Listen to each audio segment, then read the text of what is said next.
Tu es malade depuis le dé où tu as vécu la vie ici. Tu souffres de camerounite aiguë. C'est une maladie de luxe tropicale qui tue, qui rend très têtu. Je pense que tu trouves un bon docteur. N'hésite pas à aller chez les pygmées, ils ont pas des secrets du bonheur. Tu fais quoi ici en ville, dans la saleté? Tu vas encore faire trop de niago aujourd'hui dans la saleté. Ouais, c'est la malchance. Si le débordement de poubelle fait son hop, il paraît de l'inconfiance. On ne balaye pas chez nous, on va balayer chez eux. On est fiers d'être bantou dans la saleté. Oh yeah, c'est comme ça et c'est bien nous, les Camerouniens de l'heure. On critique tout le poids et on survit dans la peur. Dès le réveil, on est nerveux. Et quand ça va mal, on dit seulement que c'est la faute à Babia. J'ai très mal rêvé, c'est la faute à Babia. Ma voiture est natale, c'est la faute à Babia. Mon gars me glance mal, c'est la faute à Babia. C'est la faute à Babia, c'est la faute à Babia. Ce n'est plus la sorcellerie, c'est la faute à Babia. C'est la sauce et le riz, et la faute à Babia. Je te réveille de bonne humeur, c'est la faute à Babia. C'est la faute à Babia, c'est la faute à Babia. Quand tes gens te disent que tu vas épouser une bamileke,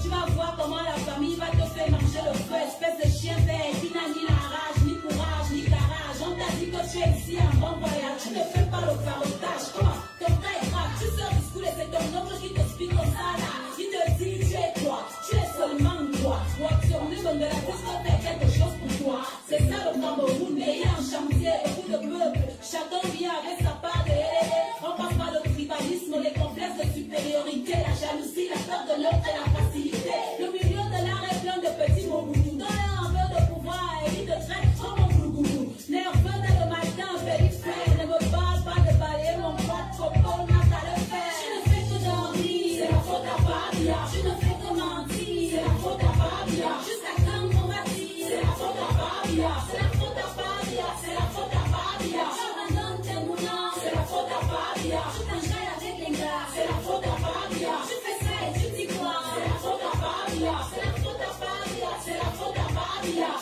Dans ta vie d'homme, tu n'appelles pas Paul Biya. Tu ne penses même pas à Paul Biya. Tu progresses Paul Biya.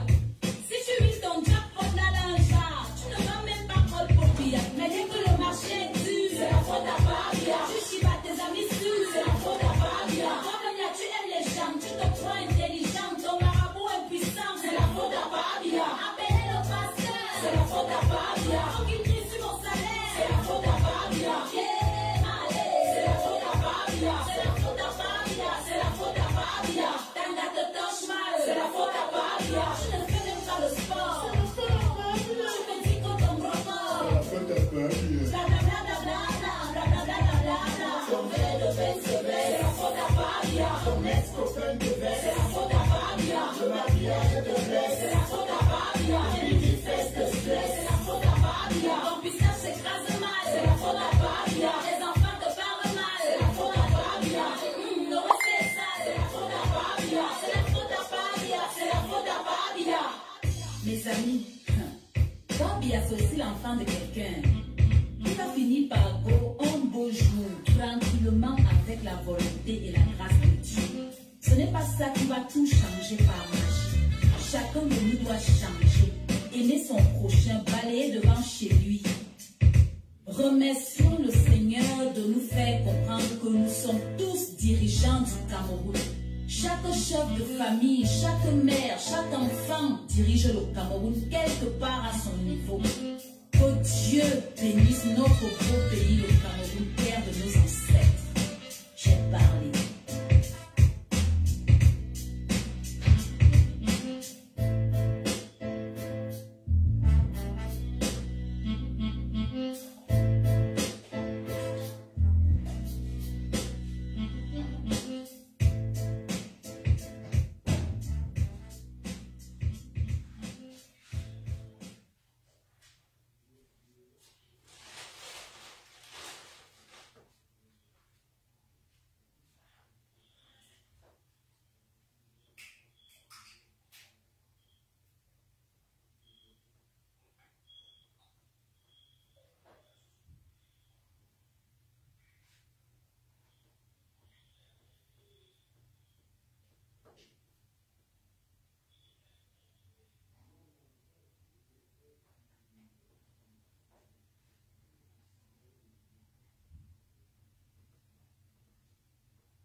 Bonsoir.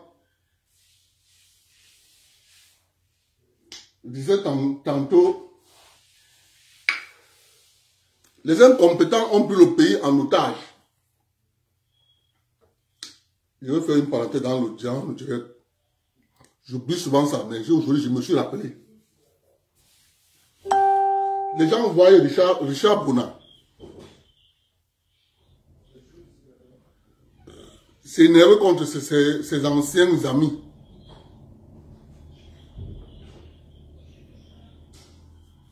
Je me rappelle quand on était au Cameroun.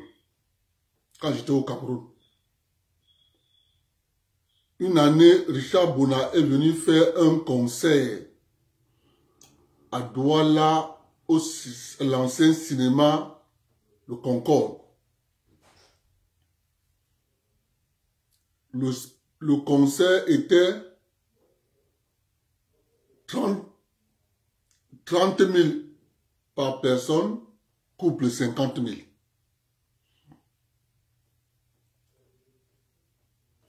C'était nos frères de l'autre côté qui avaient organisé le concert. Je me rappelle très bien.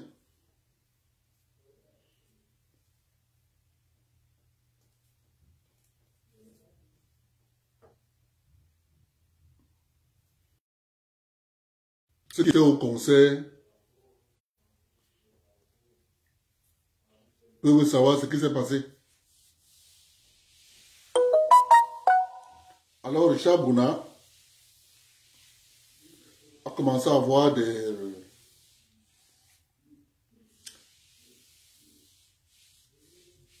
Il a commencé à regarder ces gars-là différemment, mais il ne disait rien.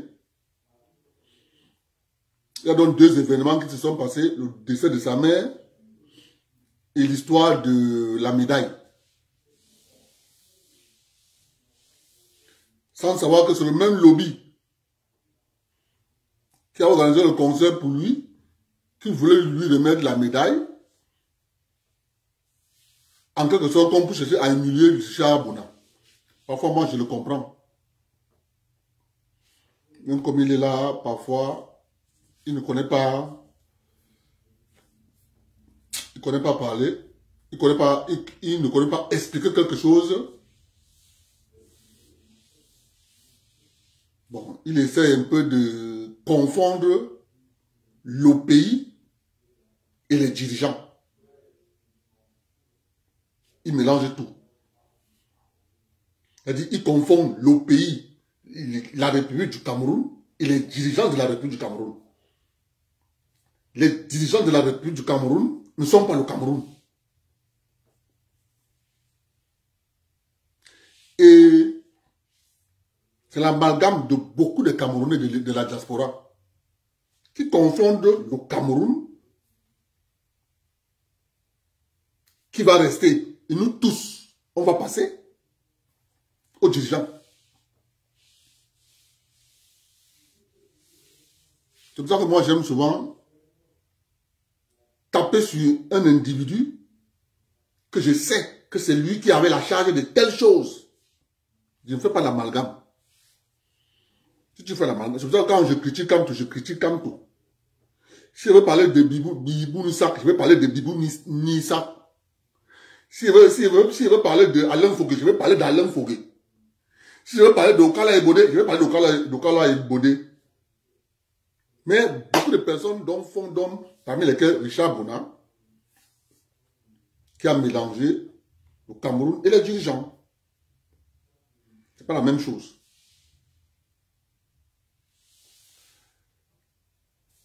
Revenons, je vais faire une deuxième parenthèse.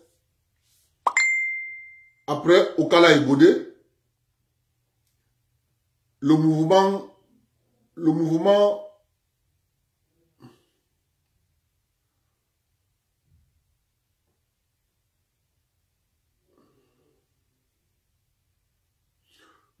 pour la redistribution du Cameroun,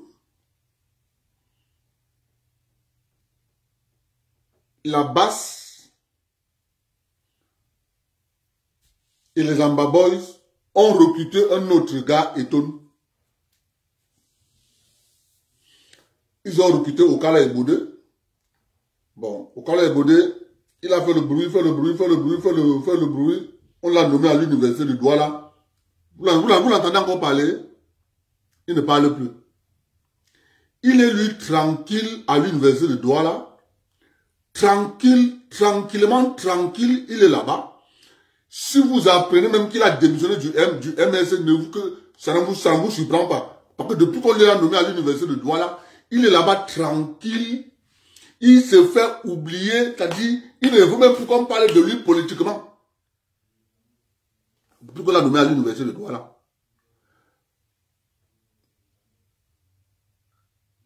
Après, Okala Ebode ayant trouvé son compte, ils ont recruté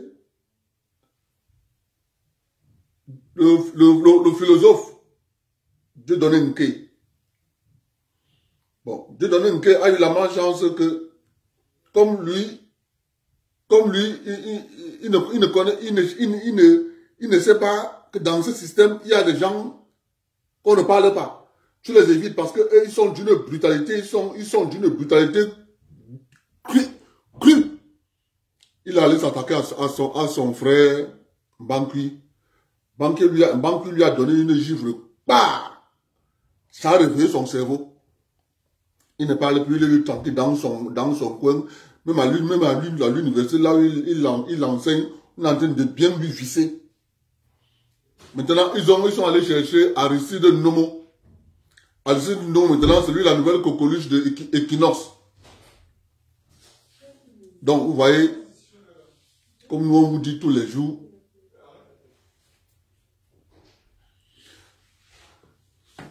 et moi je comprends tous ces docteurs.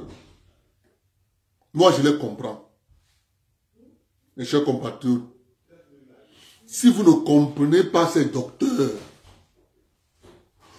on les a mis dans leur tête que lorsque tu as un doctorat, tu ne peux plus avoir un autre métier. Et ils trouvent que le seul moyen pour eux de se faire une place au soleil, c'est chercher tout moyen à être nommé à l'université. Parce qu'en réalité, ils ne connaissent rien faire. Il a un doctorat en philosophie.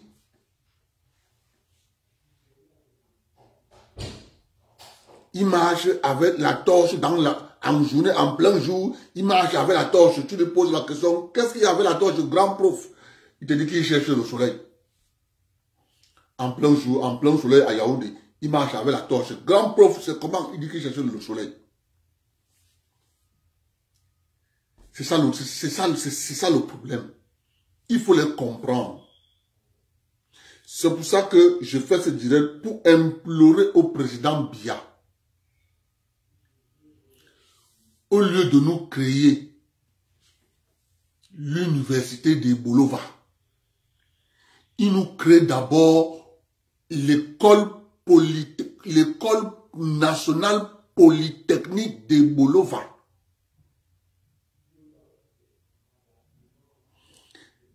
Et à ce moment-là, il crée maintenant encore à Bolova l'école d'agronomie de Bolova.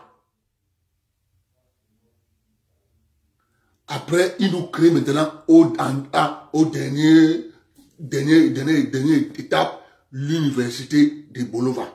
Mais qui commande par nous créer les deux écoles là? L'école polytechnique nationale de Bolova et l'école d'agronomie de Bolova. Les deux là, après, il finit par nous créer. Sinon, vous connaissez bien mes frères du Sud. Ils vont tous aller faire fonctionnaire. Ils vont tous aller être docteurs, puisque ils sont là-bas docteurs par mètre carré. Ils sont professeurs au sud du Cameroun par mètre carré. C'est la région camerounaise où il y a plus de professeurs. Ils sont là-bas par mètre carré. Professeurs. Ils disent qu'ils sont professeurs par mètre carré. Donc je supplie le président de la République s'il peut m'écouter, Excellence, il faut commencer par nous créer école polytechnique de Bolova. Après, l'école d'agronomie de Bolova. Excellence, si vous nous faites ça, ah papa, comme vous savez que nous on vous adore là, on va s'enjailler, on va encore vous soulever jusqu'au ciel. Si vous nous donnez ces deux grandes écoles, si vous nous donnez ces deux grandes écoles, Excellence, les gens qui vous disent de commencer par créer l'université d'État, Excellence, c'est l'université d'État là, ça va, les mêmes causes produisent les mêmes effets. Les mêmes causes produisent les mêmes effets. Il n'y aura pas de changement.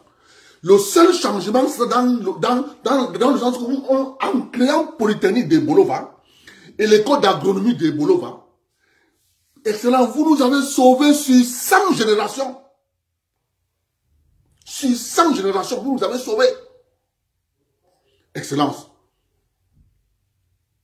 C'est ça que nous vous disons que, ah papa, ça là, donnez-nous ça. Vous nous donnez ça. Non, vous nous avez sauvés. L'école d'agronomie de Bolova et l'école polytechnique de Bolova. Papa, vous nous avez sauvés.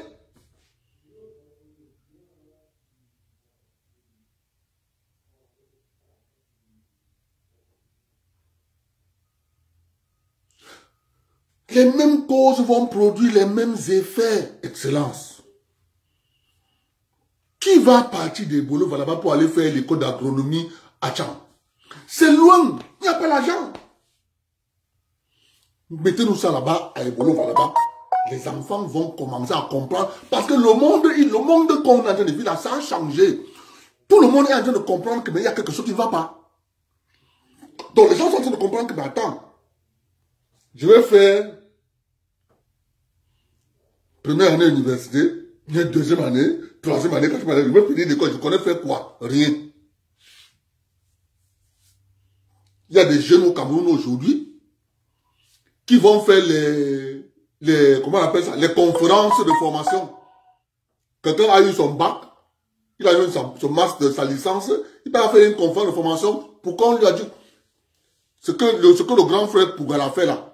Ce qu'il appelle là les Rivindal, si c'est les Rivindal, c'est la même chose.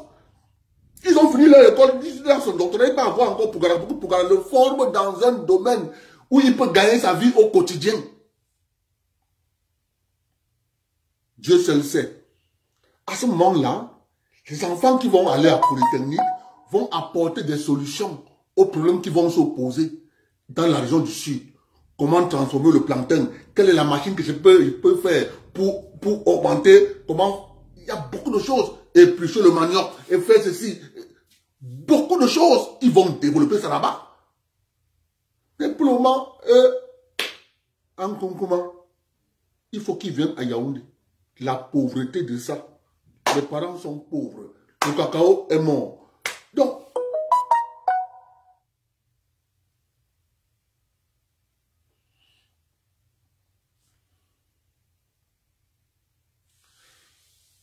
mon frère, tu me demandes d'aller lire le livre de Sun Tzu dans l'art de la guerre. Mon frère,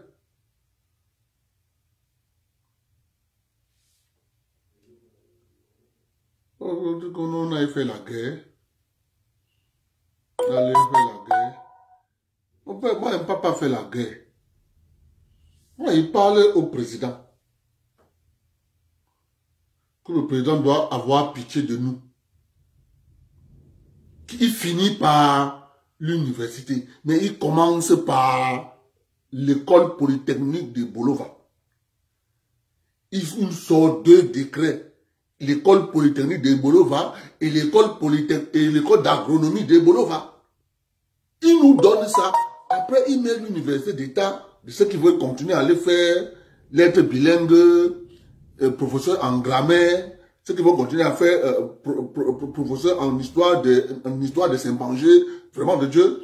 Mais ce que nous on demande au président là, c'est Polytechnique de Bolova école d'agronomie de Bolova. Si le président nous donne ça là,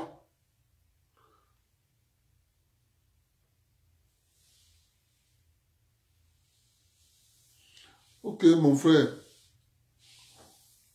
j'ai compris. C'est ça que nous nous supplions, nous prions Dieu que le président nous écoute. Parce que si le président nous écoute et que le président nous donne ça, c'est la libération. Il nous a libérés, mes frères. Je vous jure, il nous a libérés. Vous imaginez un enfant qui est à Gari Gombo? Quitter Gari Gombo pour venir fréquenter à Yaoundé? Aller fréquenter à Tchang, à l'école d'agronomie de Tchang? Ce n'est pas possible pour cet enfant. Mais il peut quitter Gari Gombo, venir à Bertois, où le coût de la vie est un peu moins cher. Parce que le loyer à Bertois n'est pas aussi cher qu'à Tchang. Et à papa.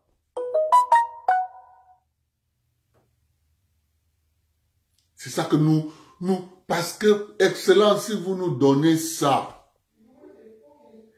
parce que nous, ce n'est pas pour nous, Excellence, c'est pour les générations qui viennent derrière nous. Parce que ces générations auront la chance de trouver sur Internet les directs que nous faisons aujourd'hui. Ils vont comprendre. C'est pour ça que ce sujet doit être en adéquation avec quels sont les éléments de croissance dans un système franc CFA. Les gens viennent s'asseoir sur les plateaux de télévision. Ils vous disent non, la croissance, le Cameroun va avoir une croissance de 2%, plus 5%. Mais quels sont les éléments de croissance dans un système franc CFA? Il faut dire ça aux Camerounais. Nous sommes dans un système franc CFA. Quels sont les éléments qui peuvent faire en sorte que notre économie croît? Ils viennent avec le gros français. Et comme ils connaissent bien parler, c'est des bons parleurs. Ils ont tous fait l'université. Ils parlent bien, ils agencent bien, ils placent les mots, chaque mot à sa place. Ces gars, ils sont terribles. Je prends maman, je mets comme ça là, en ma joue, je les observe, je les écoute. Et Anna, quels sont les éléments? Parce que s'il n'y a pas d'éléments qui vont faire en sorte qu'il y aura croissance, il n'y aura jamais de croissance. Quels sont ces éléments? C'est sur ces éléments qu'il faut travailler. Papa, je suis mécanicien, on m'a appris à diagnostiquer. Et mon diagnostic, depuis 2015 que je fais la mécanique, j'ai jamais loupé un diagnostic. Jamais. Tu me donnes ta voiture, je vais te dire que ta voiture, elle a tel problème. Tel problème, tel problème. Maintenant, à toi de réparer.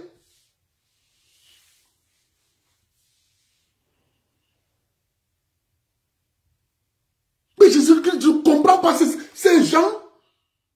Est-ce qu'il y aura croissance sans éléments qui font qu'il y ait croissance?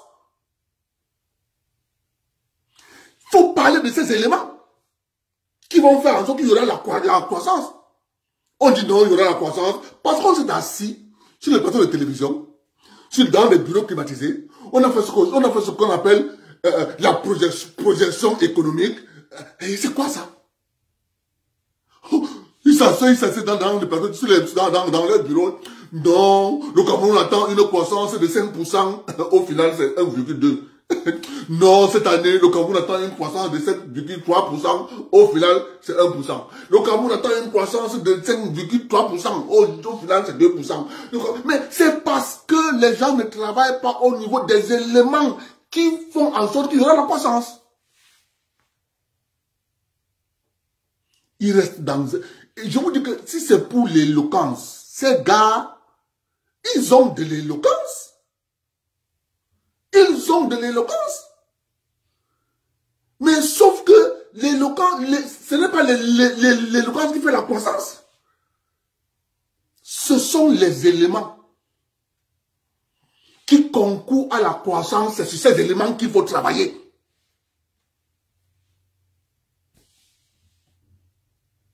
Cerise sur le gâteau. Là, c'est la cerise sur le gâteau.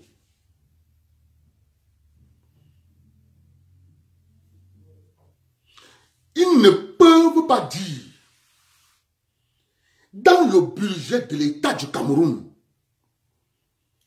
dont la consommation est 60%, l'investissement 40%, ils ne peuvent pas dire, dans le budget de la République du Cameroun, on doit mettre le fonctionnement à 30%, l'investissement et la dette. On peut me mettre dans cette histoire, on peut prendre 20% pour payer la dette et 40% pour l'investissement. Non. C'est sur le gâteau. On dit que vraiment de Dieu, quand tu fais un transfert de 500, tu dois payer l'impôt. C'est quoi ça? C'est quoi ça? C'est quoi ça? Vous trouvez normal que moi je suis au Canada? Le premier ministre du Canada ne roule pas avec une voiture de 80 millions. Un fonctionnaire camerounais. Son pays ne produit rien. Son pays n'est pas un pays industrialisé. Le gars roule avec une patronne de 80 millions. On continue à nous dire que vraiment de Dieu, vous voyez l'affaire là, mon ami, c'est pas ça. C'est pas ça. Ce n'est pas ça.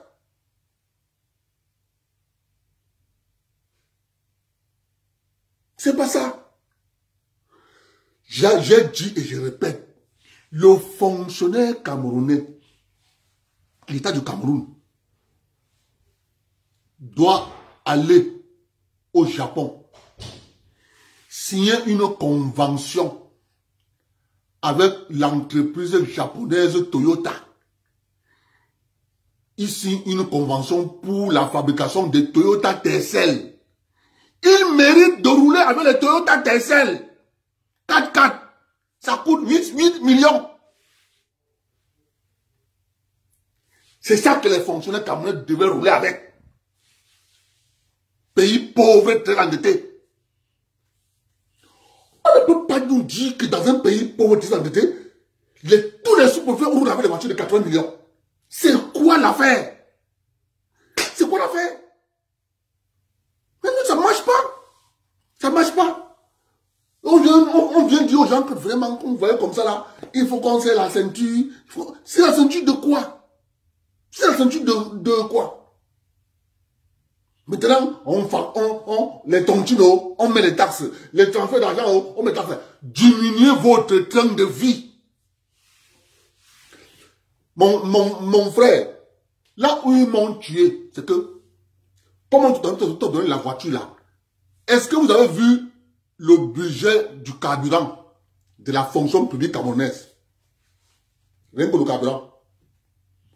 Vous avez vu ce qu'on a mis sur le carburant? Combien ça coûte? Vous avez vu le carburant? Je dis que tant qu'on va avoir des incompétents qui ont pris la République en otage, ça sera ce résultat. Ils ont encerclé le président, cadenassé le président. Le président se retrouve qu'il est obligé de s'asseoir pour écouter les directs. Parce qu'il est menti du début à la fin. J'ai entendu quelqu'un dire que non, c'est le président qui nomme. Mon cher ami, est-ce que tu sais ce qu'on appelle le processus de nomination? On ne nomme pas. Parce que le président s'est assis dans un bureau à étudier. Il prend son bic, il dit que tel est gouverneur à Douala, tel est gouverneur. Il y a quelqu'un qui propose. Maintenant, il peut arriver que le président connaît particulièrement un Camerounais.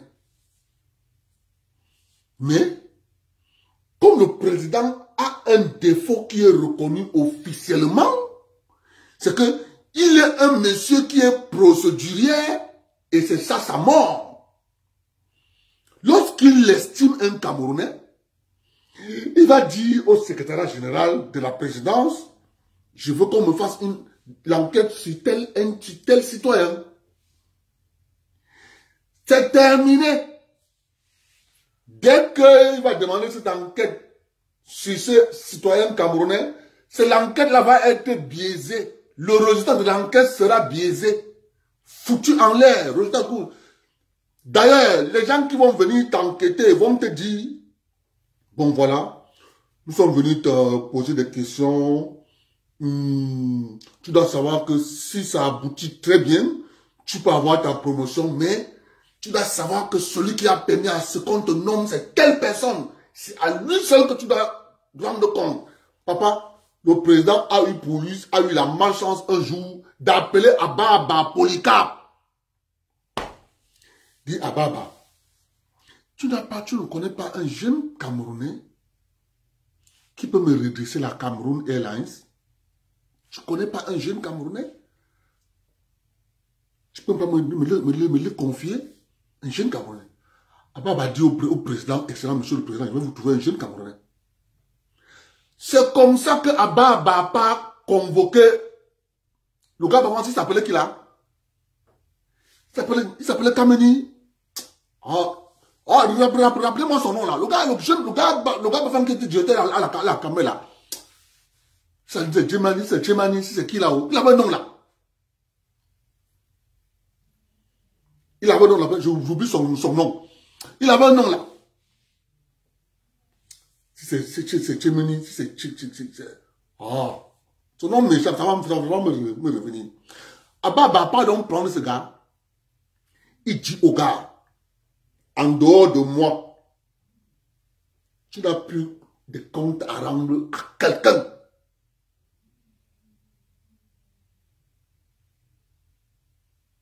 Non, pas d'Akaï Kamga. Il y a un jeune là, il y a un jeune qui est... Non, c'est pas Tchemeni. C'est pas Tchemeni. Il y avait un jeune... Il est venu là après, c'est lui qui est venu, c'est pense bien, c'est il y avait un jeune là. Ababa dit au gars, tu ne rends compte à personne en dehors de moi seul. C'est comme ça que Ababa amène le nom de ce gars chez le président. Le président a court-circuité tout le processus de procédure. Ngamo Amani, good, c'est lui. Ngamo Amani, c'est lui. C'est comme ça que le président fait donc confiance à Ababa. Il s'appelait Ngamo Amani. C'est bon, c'est lui. Le président fait donc confiance à Ababa. Ababa lui amène le nom de Ngamo Amani. Et Ababa vectorise Ngamo Amani qu'il n'y a que moi seul à qui tu rends compte. Le voilà en prison. Ngamo Amani. Ababa l'a retrouvé là-bas. Parce que lorsque le président Biya fait confiance à Baba pour la caméra, ouais, quelqu'un est un peu désespéré. Il dit que ouais, mon fils, tu ne connais pas un jeune qui peut me redresser la caméra? Il faut que vous compreniez les problèmes que le président a. À chaque fois qu'il se tourne, il fait comme ça, il dit à quelqu'un, est-ce que tu peux me trouver quelqu'un comme ça, comme ça, comme ça? Ngamo Amani. Tout le monde va se passer. Ababa vit l'argent à la caméra. Dès que ça arrive chez Ngamo Amani récupère, il envoie dans le compte d'Ababa. Mes frères, je continue de dire que lorsque nous on a compris ce mécanisme, ce système de fonctionnement, c'est ça que les incompétents ont cadenassé le président. C'est la vérité. Pour que le président Biya s'en sorte de là, cette histoire-là.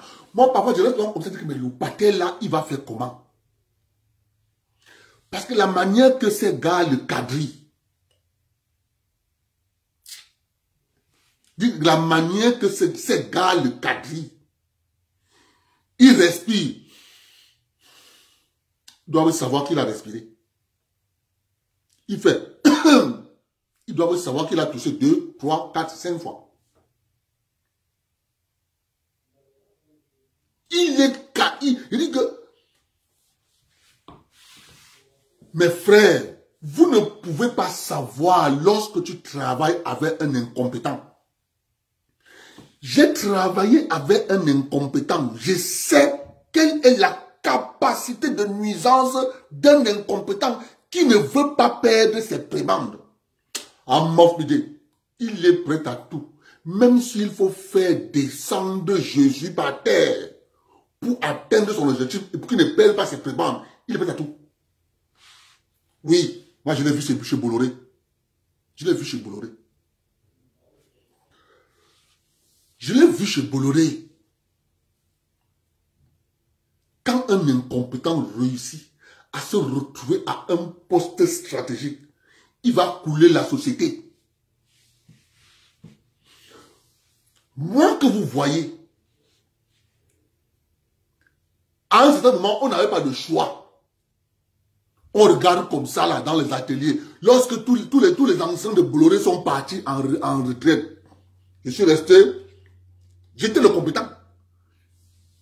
Il faut démonter une machine à Douala pour aller la remonter à Bangui. Il faut démonter une machine à Douala pour aller la remonter à N'Djamena.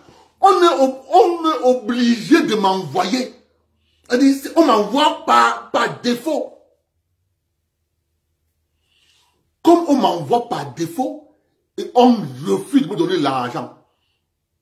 On me dit, tu vas arriver à Bangui, on va te payer les frais de mission à Bangui. Quand c'est quelqu'un d'autre, quand c'est un incompétent, on lui donne l'argent. À Douala, il part de Douala avec l'argent. Il arrive encore à Bangui, là-bas, on lui décaisse encore l'argent.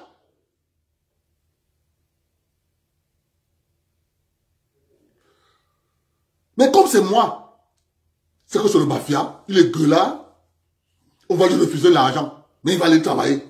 Comme il connaît le travail, là, on va l'envoyer. Je leur disais toujours, je fais ma job.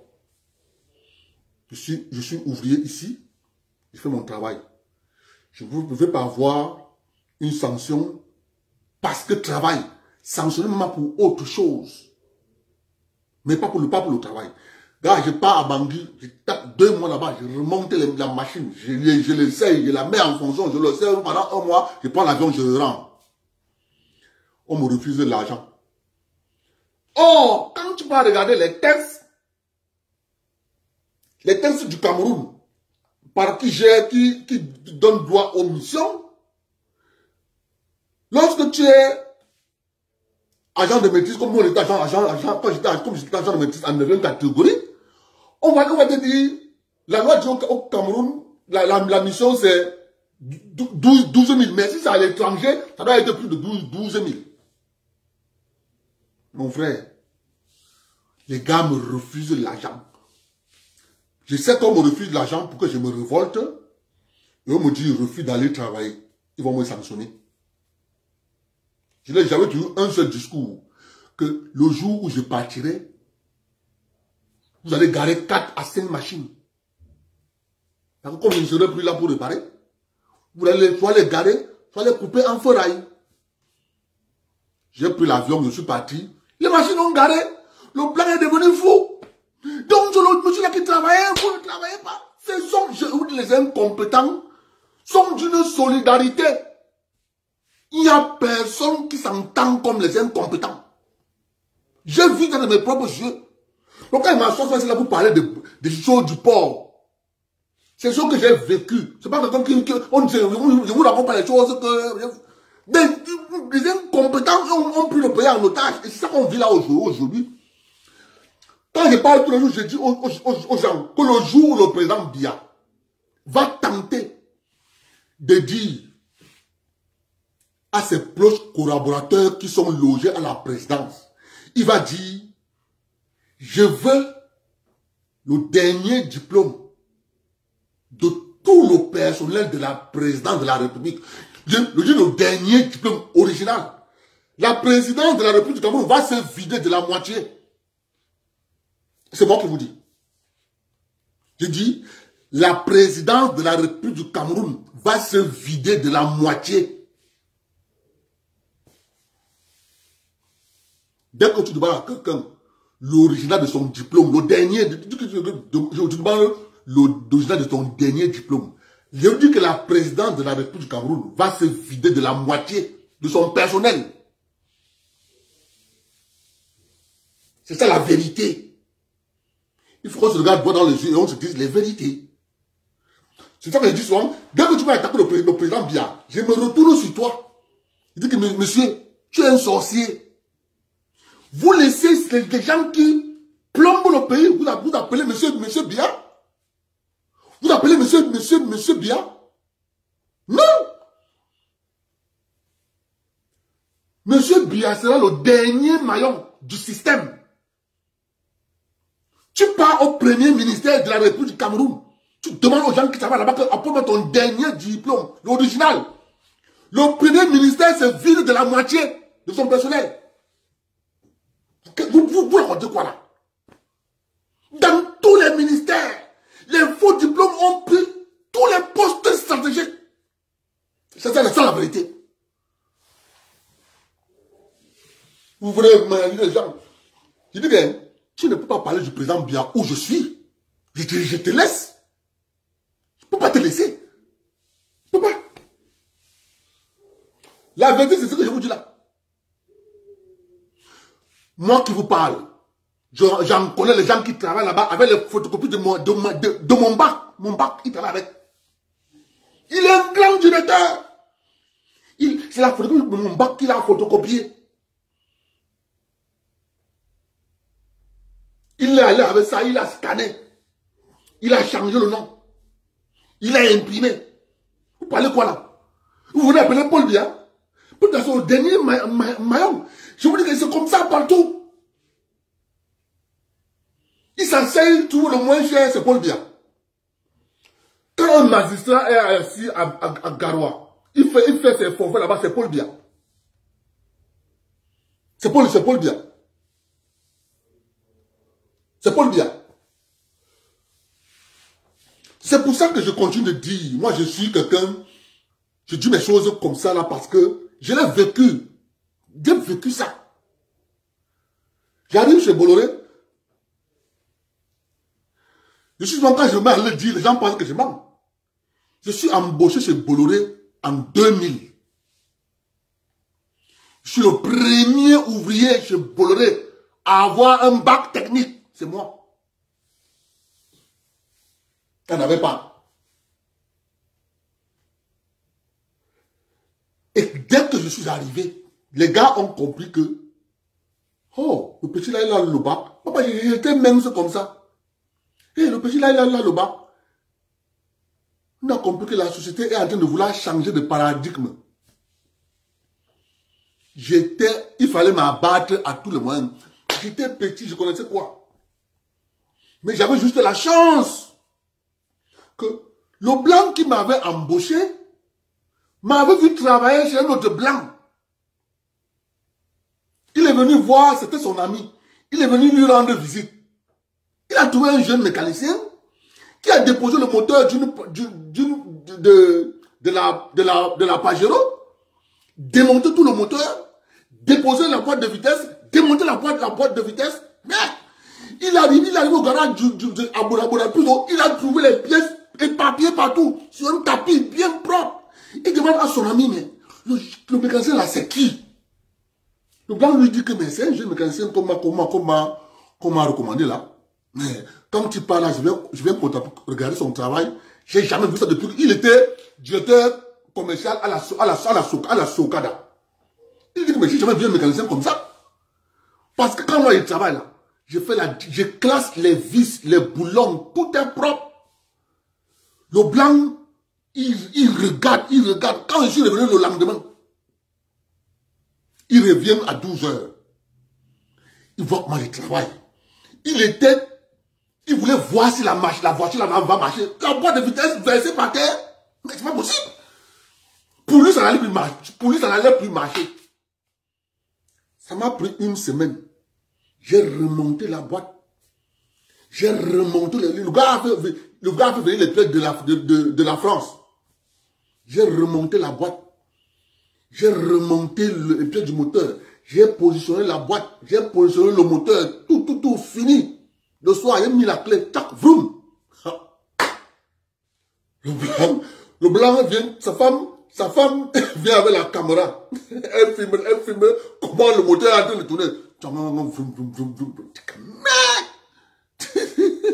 Ça marche? Je dis que ça marche. Il met la vitesse, marche arrière, pap, vroom, marche avant.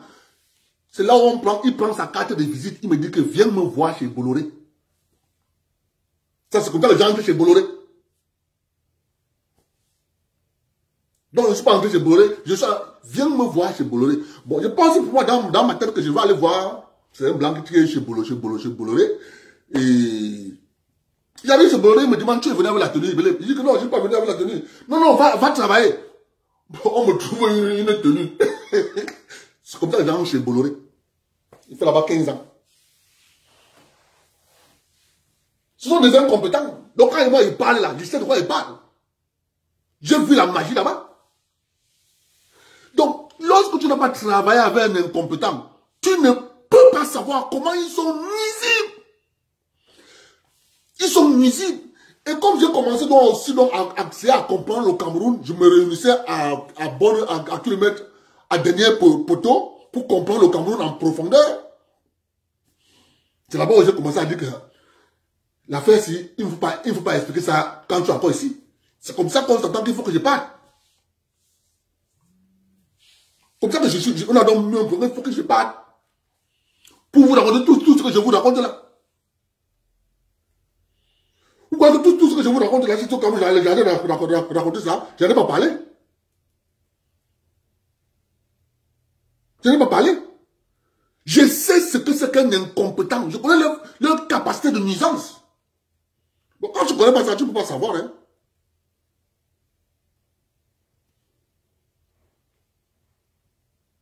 Moi, je connais. Moi, je l'ai vécu chez Bolloré. Je l'ai vécu en personne.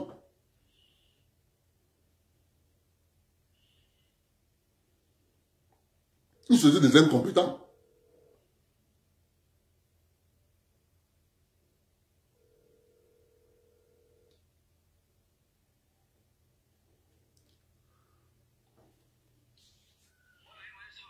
Ouais, bonne année. Je suis en direct. Ok. Donc, ces choses-là sont comme ça. Regardez bien la ponctuation. Les gars se sont arrangés à mettre sur pied un mécanisme de manipulation de masse. Jusqu'à aujourd'hui, vous avez certains Camerounais qui pensent que Equinox donne la bonne information. Or, Equinox Télévision joue sur l'émotion des citoyens. C'est ça qu'il joue. Il veut que les 25 millions de Camerounais soient émotifs. Dès que tu deviens émotif, tu ne raisonnes plus. C'est l'émotion qui te dirige. C'est ça que je vous dis toujours. Lorsque vous entendez au Cameroun, faites 3 pas en arrière. Regardez les gens qui sont tout autour. Ne regardez pas les acteurs qui sont en train de faire le bruit. Parce que quand tu regardes les acteurs qui sont en train de faire le bruit, ce n'est pas eux. Ceux qui font le bruit au milieu là, ça c'est la pas. Regardez ceux qui sont tenus tout autour, à distance, qui regardent, qui observent. C'est tous ces gens que tu dois regarder. Ce sont les organisateurs. Je vous dis comment ça marche, non? Puisque en février 2008, lorsque ça a pété, voilà, j'étais au travail. J'ai laissé ma voiture au port. J'ai marché à pied pour entrer à la maison. Je connaissais parfaitement le leader des manifestations à Douala, à Brazzaville. Nous sommes partis du port à Brazzaville à pied avec mon ami, le Bafoussam. Nous sommes allés lui dire à Brazzaville que tu sors encore Les autres des années 90, tu n'as rien eu. Tu n'es encore sorti. Tu as oublié ce qu'on nous a fait à Carrefour Safil. Donc, tu es encore parti. Donc, tu ne retiens pas de tes erreurs. Dès qu'il s'est retiré du secteur de Brazzaville, il est rentré chez lui. Brazzaville est mort. Tout le monde s'est retiré. Ils sont comme ça. Dans chaque coin, dans chaque secteur, il y a les gars qui sont là pour haranguer. Paul Biamos, go. Ouais, Paul Biamos, go. Quand tu n'es pas là, il n'y a aucune marge. Rien ne prend. Mais nous, on les connaît. C'est mon ami personnel. On était petits comme ça à Safil, à la cité Silkam. Lorsqu'il n'y a pas un harangueur, celui qui donne la faute aux gens, que les gens avancent. Oh mon ami, je le connais. Ce gars, il n'a rien eu de sa vie. Il n'a rien eu de sa vie. C'est au final, c'est moi qui lui... C'est grâce à moi qui travaille là où il travaille à l'heure actuelle. Je dis que merde. Je dis que mes petits, il dit mon frère, toi tu fais une erreur, la même erreur 2 fois. Les gars, s'ils reviennent encore te prendre, tu y pars. Avec ce qu'ils nous ont fait. Dès qu'ils se retiraient à Brazzaville, c'était fini. C'était terminé. Il y a les gens qui sont spécialisés pour haranguer les foules. Ils ont été formés. On les a formés. Ils ont été formés. Parce que vous appelez là les ONG. Quand ils partent à la formation, je lui ai dit, tu pars faire quoi la formation? Tu pars faire la formation de l'arrangage de foule. Comment il faut organiser les révoltes populaires. Tu pars là-bas. Donc, tu n'as pas retenu les leçons. En tout cas, va là-bas comme agent double. C'est tout. Il a assisté à toutes les réunions des ONG. Donc quand nous on parle, quand moi je m'assois pour parler là, ces gars on les connaît. C'est pour ça que je suis venu avec un discours. Oh, tout ce qu'on disait, Paul Biya, non, c'est pas Paul Biya. Regardez l'économie. Les gens vous chantent tous les jours à la télévision. La croissance, la croissance. Oh, je lui ai posé la question à un grand frère qui est toujours sur les plateaux de télévision. Je lui ai posé la question, grand frère, donne-moi les éléments qui constituent à ce que, qui font en sorte qu'il y ait important dans une économie du franc CFA. Quels sont les éléments? Ah, petit frère.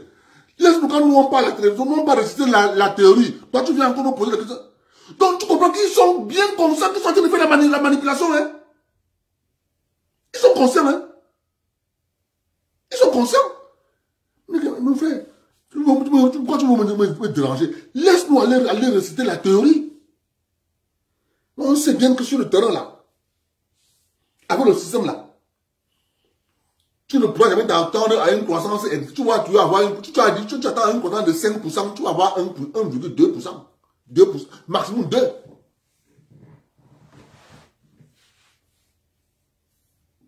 C'est ça qui est question.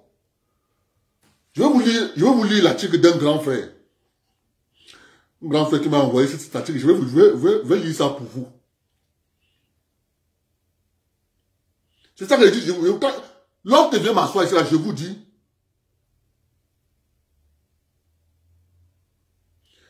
Quand je vous dis cacao, les gens me disaient, mais Abdel, qu'est-ce qu'on t'a fait avec le cacao? Vous ne comprenez pas le système. Écoutez l'article d'un de mes grands frères. Écoutez ce qu'il dit.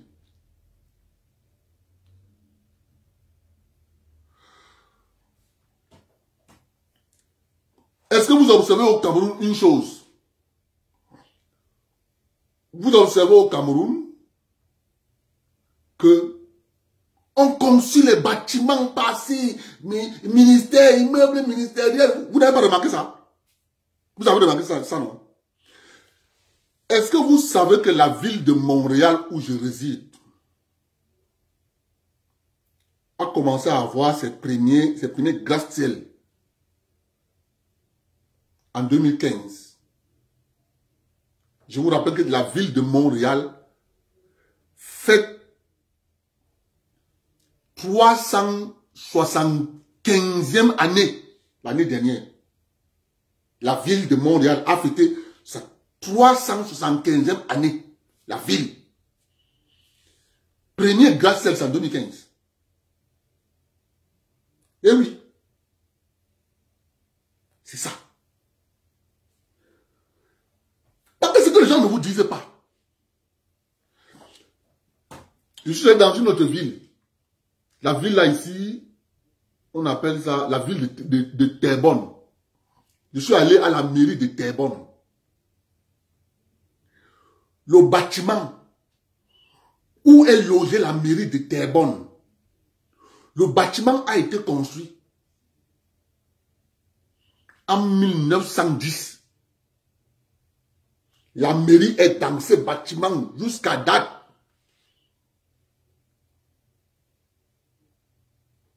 Jusqu'à date. La mairie est dans ce bâtiment. Au Cameroun, les fonctionnaires. Non.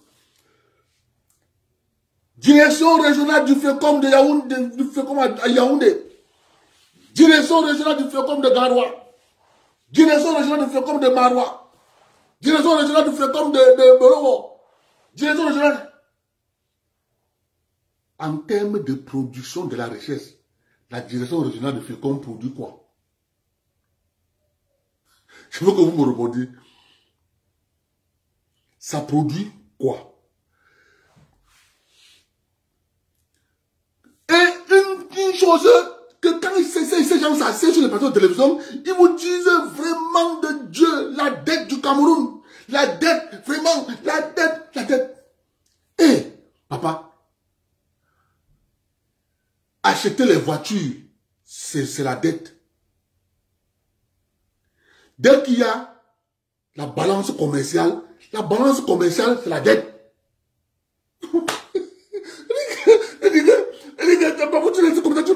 Mais est-ce que ces gars-ci, est-ce qu'ils comprennent même dans quoi ils sont?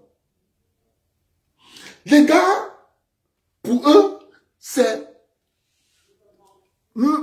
avoir de l'argent papier qu'ils vont garder chez eux d'ici 20 ans. Quand le président Biya ne sera plus là, un vendu sera à Etoudi. Tout ce que le président Biya fait là, qu'il est en train de donner les éléments de souveraineté à la République du Cameroun, tout ça, avec les jeunes que je vois là, tout ça, ils vont bazarder tout. Et nous, on sera là pour dire, voilà ça. On va vous sortir les directs d'aujourd'hui. Tout ce que le président Biya fait pour donner à la République du Cameroun ces éléments de souveraineté, ils vont bazarder tout. Le pays va être heureux. Parce qu'eux, ils ne veulent pas sortir de ce système d'esclavage. Eux, ils trouvent leur compte dans le système d'esclavage. Puisqu'ils ne produisent rien. Mais c'est eux qui se tapent les 60% de ce que nous on a travaillé, nos parents. Parce qu'il faut bien écouter le système. Ceux qui se tapent les 60% du budget, ce n'est pas eux qui produisent. C'est 60%. Non, ils ne produisent pas. Eux, ils vont consommer les 60% de ce que l'ensemble de la République a produit. Or, pour une république comme la nôtre, qui n'a pas d'industrie, chaque fonctionnaire en activité devait avoir minimum 50 hectares de champs de cacao ou de café. Parce que le cacao fait partie des éléments de croissance de l'économie. Qu'est-ce qu'on a fait? On a renversé l'affaire. On a dit à nos parents que non, le cacao que l'État achetait à 100 francs le kilo,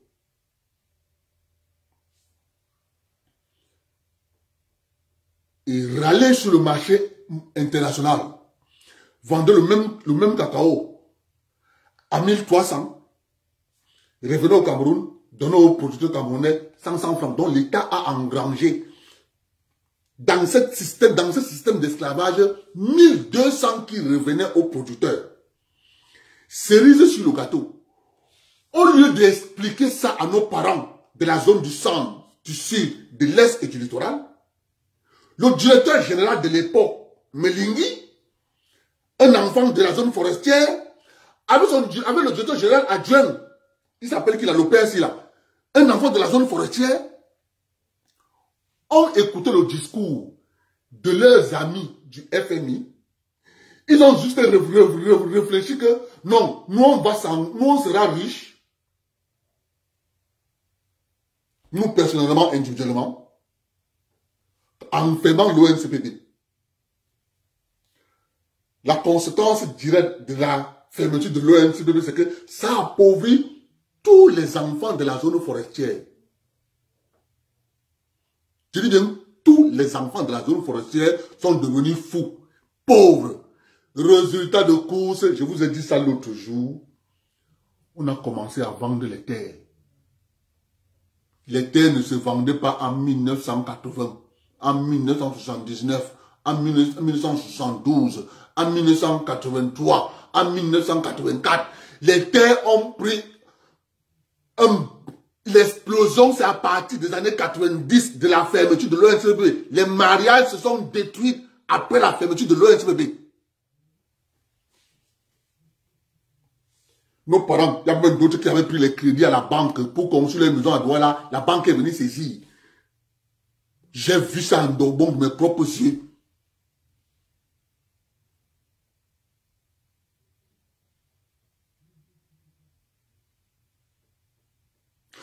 Lorsque nous parlons des choses, on vient nous dire que non, vous soutenez le président Biya, comme vous soutenez le président Biya, vous ne voulez pas qu'on le critique. Avant de critiquer le président Biya, nous devons avoir l'honnêteté intellectuelle de critiquer les acteurs qui sont sur le terrain et qui posent les actes au quotidien. Tu ne peux pas laisser quelqu'un qui a posé un acte qui détruit l'économie de son pays, tu appelles Paul Biya. Ça ne marche pas. Moi, dans la mécanique, on m'a dit, lorsque tu as une crevaison, tu n'appelles pas ton mécanicien au téléphone. Tu dis, Bobo, c'est comment? Ah, je suis là. Ma voiture là, elle est en panne. Le mécanicien va te poser la question. Elle a quoi, grand frère? Tu regardes de tes propres yeux que tu as crevaison. Mais tu lui dis au téléphone que ma vitre s'est cassée. Hein? Tu crois que ton mécanicien va venir avec les éléments qui vont lui permettre de changer la roue, bien pour coller, il va prendre le matériel pour coller la roue et d'aller la pomper. Il va venir avec les éléments qui vont permettre à ce qu'il enlève la vieille vitre, il nettoie, il va acheter notre vitre, il colle. C'est ce qu'on fait au président Biya. Je vous ai parlé de barrages ici. C'est que sur le papier, on dit au président Biya, le Cameroun a une capacité énergétique de 1500 gigawatts. Mais, ça c'est le papier. Les chiffres, on additionne le barrage de Mekoum, ça a une capacité de production de temps. Le barrage de Mengele, capacité de production de temps. Le barrage de Sonloulou, capacité de temps. Le barrage de Machin, capacité de temps. Le groupe électrogène qui est en Bankomo, capacité de temps. Le groupe électrogène qui est en Machin. On additionne la centrale KPDC de Yassa, ça produit temps. On additionne tout ça sur le papier. On dit le Cameroun a une capacité de production énergétique de 1500 gigawatts. Mais moi, je dis au président de la République que, Excellence, c'est vrai sur le papier. Mais moi, je vais lui prendre un exemple. Excellence, Monsieur le Président, la République démocratique du Congo a une capacité de production énergétique de 1800 gigawatts. La République démocratique du Congo donne la lumière à l'Angola, en Zambie, au Zimbabwe, le Botswana. Tous les pays de la SADC sont branchés sur le circuit de sur la production énergétique de la République démocratique du Congo. Au Cameroun, nous avons une capacité de production énergétique de 1500. On est incapable d'alimenter le Cameroun. Donc, raconte ce que tu veux raconter. Monsieur Biya n'est pas électricien. Mais, lorsque nous on entre donc dans le déchiffrage, comment on fait pour avoir un barrage de capacité de production de temps sur le papier et dans la réalité, il ne pourra même produire ce qui est sur le papier. On se rend compte que le jeu s'effectue dans la structure du barrage. Et la structure du barrage a une caractéristique que c'est le fer, le ferraille, la ferraille qu'on plie le fer là avec. Lorsqu'on va dire ce barrage ici, avec les vibrations des turbines, il va falloir utiliser le fer de 20 par exemple. Pour faire le mur de soutenance de toute la structure, il faut le fer de 20. Vous partez, vous changez le fer de 20, vous prenez le fer de 14-15. Terminé. Vous avez fait un barrage qui aura 3 turbines, mais lors de la production de l'énergie, il ne pourra pas faire tourner les 3 turbines. Il va faire tourner une turbine qui aura une capacité énergétique de 1,2 MW. Et c'est ça qui va tourner. Les 2 autres vont rester en cas d'entretien de la première turbine.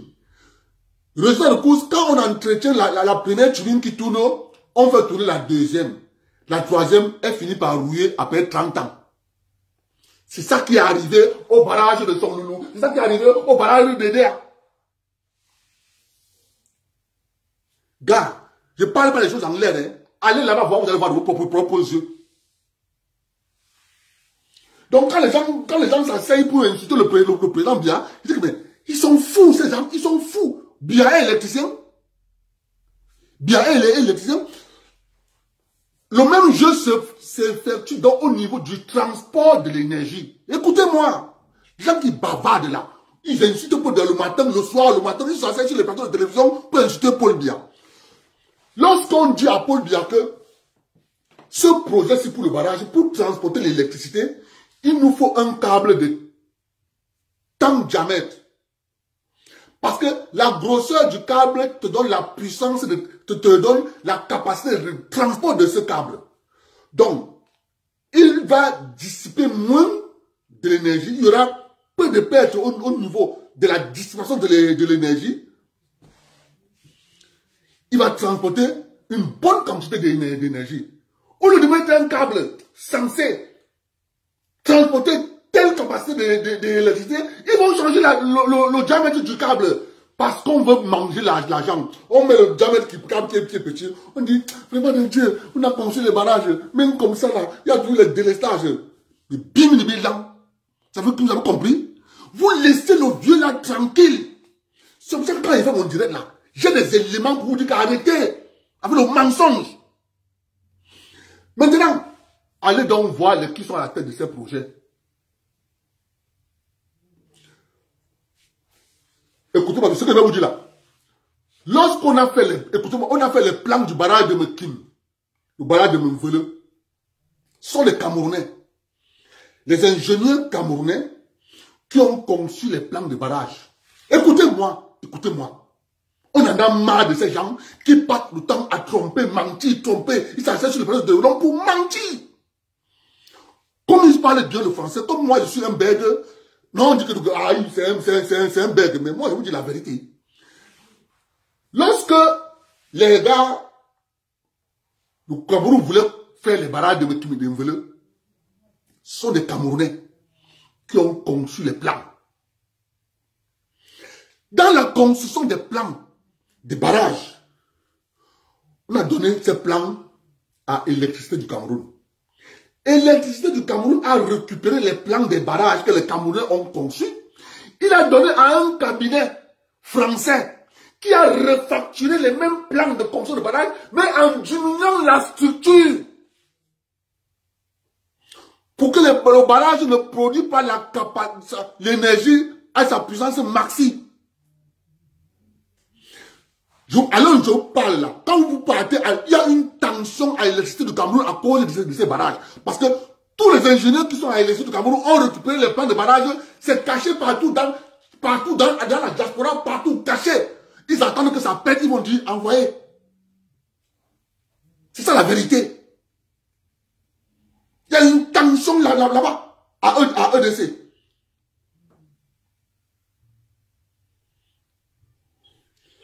Oui, allô?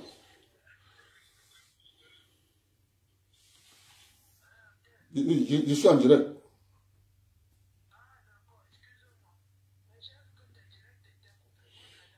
Non. Je suis en direct. Ok.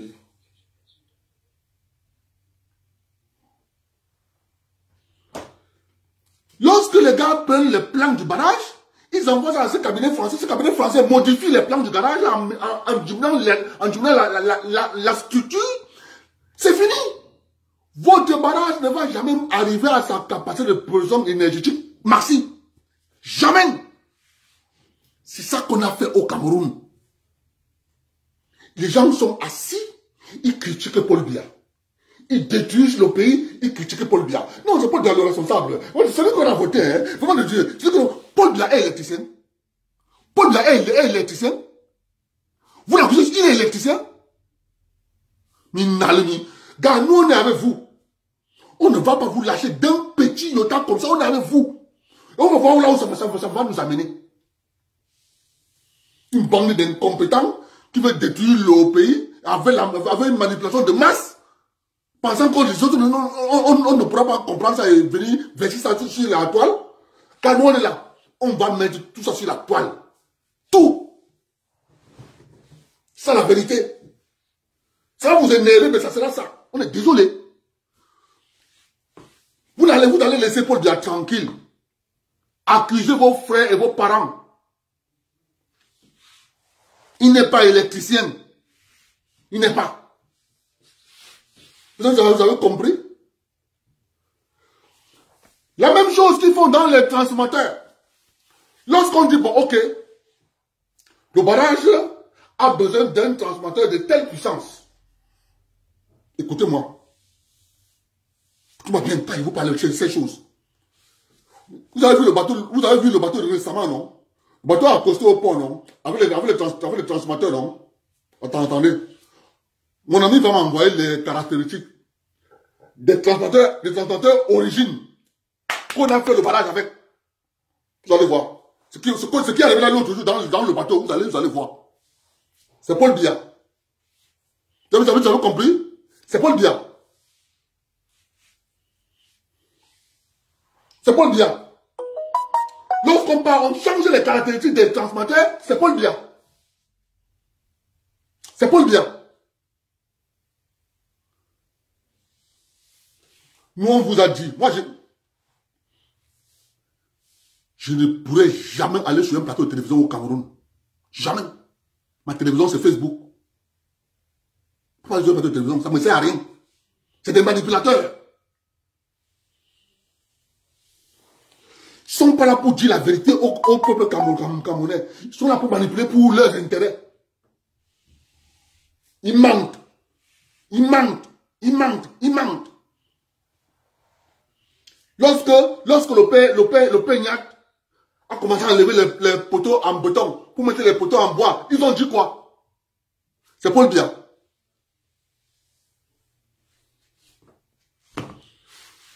Maintenant, ils sont en train de saboter. Les voilà qui sabotent la canne. Ils coupent la fibre optique partout. C'est Paul Biya. C'est Paul Biya. C'est Paul Biya qui coupe la fibre optique. C'est Paul Biya qui coupe ça partout. C'est Paul Biya qui coupe.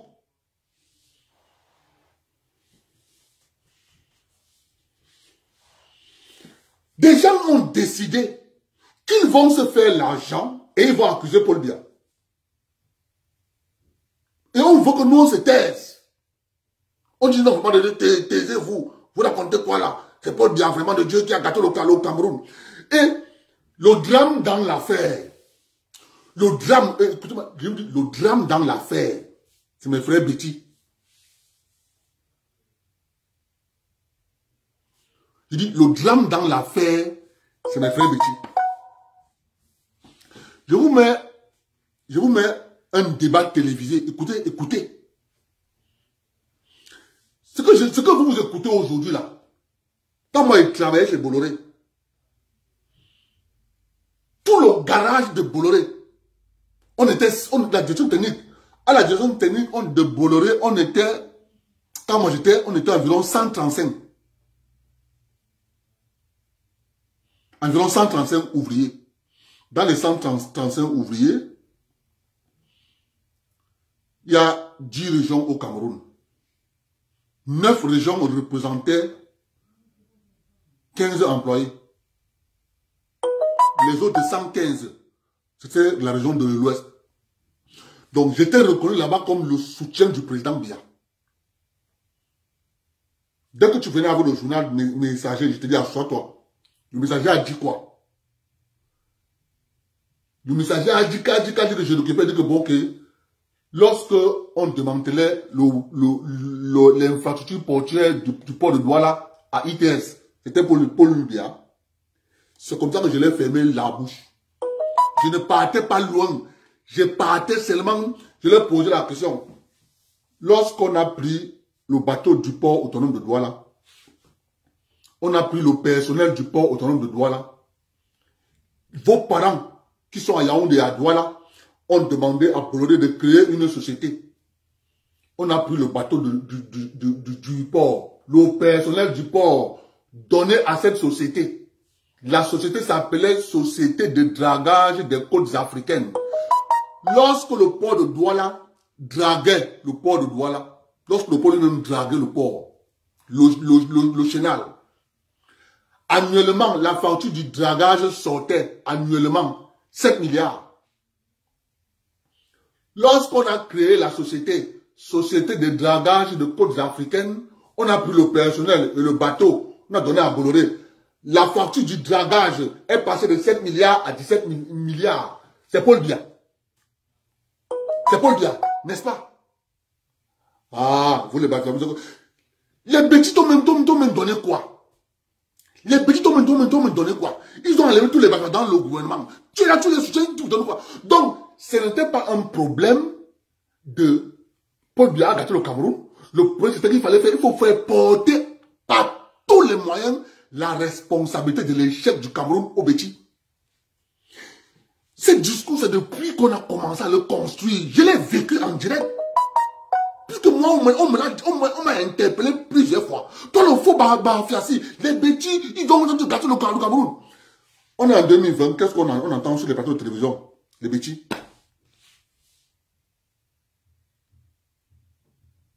Je veux qu'on accuse. Alors que vous avez un complot contre les Betty. Le complot qui est contre eux. On retourne ça. Pour que les Betty ne sachent pas qu'il y a un complot qui est organisé contre eux. On retourne ce complot. On dit non, c'est les Betty qui ont gâté le Cameroun. Alors qu'on a mis tous les... Donc quand je vois un gars Betty s'asseoir à la télévision, il critique Paul Biya. Il dit que, Anna, il n'a rien compris. Dès que M. Biya tombe, on va lui dire que toi-même tu es parmi les gens qui ont gâté le Cameroun. C'est clair. Donc, par exemple, il y a un jeune là, on appelle Aristide Nomo, je l'ai vu aujourd'hui à Equinox, j'ai ri, et qui n'a pas compris le système. La preuve en est. Dès que tu changes un peu de discours, dès que tu deviens un peu lucide, ils vont te dire quoi? Ils vont te dire, on connaissait que c'est vous les Betty, vous êtes comme ça. D'ailleurs, tu étais avec nous, tu étais avec nous, tu étais un traître. C'est ça qui va arriver au docteur Nké. Vous entendez encore l'autre parler? Ça va arriver pareil à Nomo. Ça va l'arriver. On va lui dire. Mais je vais donner un conseil à Nomo et docteur Nké. ne prenez pas l'argent si on vous donne. Si on vous donne l'argent, sache que tu as mangé l'argent de ton femme là. Il faut que tu retiennes ça. Ceux qui sont morts là, comme tu vois qu'ils sont morts là, parce qu'ils ont pris l'argent du femme là, c'est pour ça qu'ils sont morts. C'est pour ça que, à la dernière minute, Akeremouna a dit, j'ai dépensé tant dans ma campagne, tu me rembourses. Écoutez bien, parce que vous venez en politique sans comprendre la géoethnie du Cameroun. Akeremouna a dit, j'ai dépensé tant dans ma campagne, tu me rembourses. N'était pas bête. Vous voyez bien que tous ceux qui ont signé alliance avec eux au début, ils sont à 1 mètre sous la terre.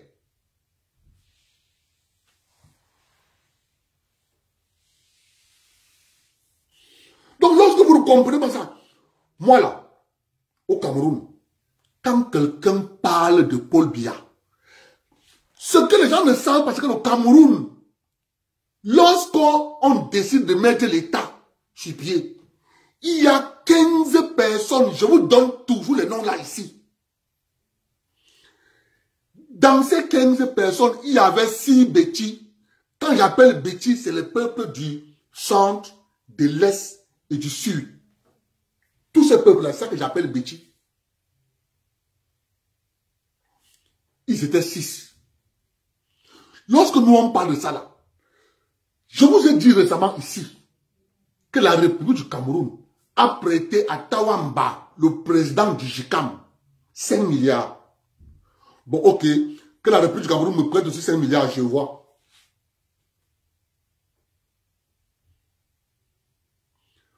Parce que je ne suis pas un enfant de 15 personnes qui sont allées signer à Paris. Parce que ce que vous ne comprenez pas, c'est que le Cameroun devait aller à l'indépendance sur la conduite de l'ONU. Comme ça s'est passé au sud-ouest, la zone anglophone. Ça devait être conduit par l'ONU. La France a donc manigancé avec l'élection de 1956 ou bien 57. Cette élection que la France a organisée a donc convoqué 15 Camerounais. 15 Camerounais. Avant de convoquer cette réunion, ils ont d'abord demandé à Sopo Priso d'écrire à l'ONU. Sopo Priso a écrit à l'ONU, moi j'ai la lettre ici. Sopo Priso a écrit à l'ONU qu'ils veulent que la France les accompagne à l'indépendance comme la France a en train d'accompagner le Sénégal. L'ONU a répondu à Sopo Priso que non, son point de vue n'est pas le point de vue du peuple camerounais. C'est comme ça que la France a obligé d'organiser l'élection. Maintenant, avec donc cette élection, ils ont appris donc la légitimité du peuple camerounais. Il y a donc 15 personnes qui sont allées à Paris. Ils ont d'abord été reçus par groupe. On a d'abord reçu les 6 Bétis. On a confirmé aux 6 Bétis que vous aurez le pouvoir administratif. C'est toi, vous qui allez être Premier ministre. Ademadi Mbida. Les 6 Bétis sont sortis. On a fait entrer les 5 personnes de l'Ouest. Les Bamileke étaient 5. Ils sont entrés, on a dit aux Bamileke que bon, ok, les Bétis, on va leur donner le pouvoir administratif. Montez pour leur poser la question à De Gaulle. Nous, on aura quoi? De Gaulle a répondu à monter, on va vous retrocéder la chambre de commerce. Lorsque tu es au Cameroun, tu ne comprends pas ce que ça a été dit là. Avant de sortir et dire que je soutiens quelqu'un, tu es bête. On a reçu les 2 Douala à part. On a dit aux 2 Douala, vous êtes français. Les Douala appelés à Paris, ils partaient le visa pour eux. Dès que tu es arrivé à l'ambassade, au conseil de France, tu partais à Paris. On nous a dit que vous êtes français. Il y avait un seul Fulbé. Amadou Babatoura. Ils étaient 15. 6 Betty, André-Marie Mbida. Mbida Etienne. Charles Assali. Bessa La Valère. Akono Akamba Ibrahima. Okala Charles. Voilà les 6 Betty. 5 Bamileke. Djumasi Mathias. Tamga. Tawamba Rigobert. Ndjike et l'autre. Un gars de Bafoussam là. 5. 2 Douala. Bébé Yidi. Marcel. Alexandre Douala Mangabel. Le père de celui qui est chef supérieur de Douala. Un Bassa. Le Bassa s'appelait Mandeng. Et non. Mandeng non. Un Fulbé. Aïdjo. C'est eux qui signent. C'est donc ces signatures que la France récupère. Joignent donc à la lettre de son peuple, recopie la lettre de son peuple, envoie à l'ONU que le peuple camerounais dans leur ensemble, après l'élection, veut que la France leur accompagne à l'indépendance. C'est comme ça que l'ONU cède. Parce que Roosevelt mettait la pression à De Gaulle de décoloniser. Et ce sont ces gens qui veulent la tête de M. Biya. Ce que vous ne comprenez pas, c'est que les 5 Betty se sont fait phagocyter. Et ils n'ont pas réussi à passer leurs intérêts de génération en génération. Eux, ils avaient déjà reçu l'église catholique qui les a phagocytés. Or, les autres de l'Ouest, jusqu'à date, la chambre de commerce est l'exclusivité des Bana. Lorsqu'il y a changement à la chambre de commerce, celui qui vient prendre la tête, il vient juste pour organiser les élections, ça repart chez les Bana. Je n'ai pas dit les Bafang, j'ai dit les Bana, c'est pour eux. Ils peuvent encore accepter que ça aille chez les gens de Bazou, parce que Bazou, la famille, la famille de Ndjoumessi est en relation avec sa mère vient de Bafang. Donc, on peut encore accepter qu'un gars de Bazou peut encore être président de la chambre de commerce, parce que c'est les mêmes gens, ils défendent leurs intérêts. Or, quand tu prends dans la République du Cameroun, M. Biya ne fait pas partie des 15 personnes qui eux, ont les intérêts personnels. Je vais vous donner les actionnaires, ceux qui ont investi dans la République du Cameroun. J'ai lu ça ici dans un... Donc, quand tu viens faire la politique au Cameroun, regarde les acteurs. Tu regardes, celui-ci c'est qui? Kanto, c'est un Baham.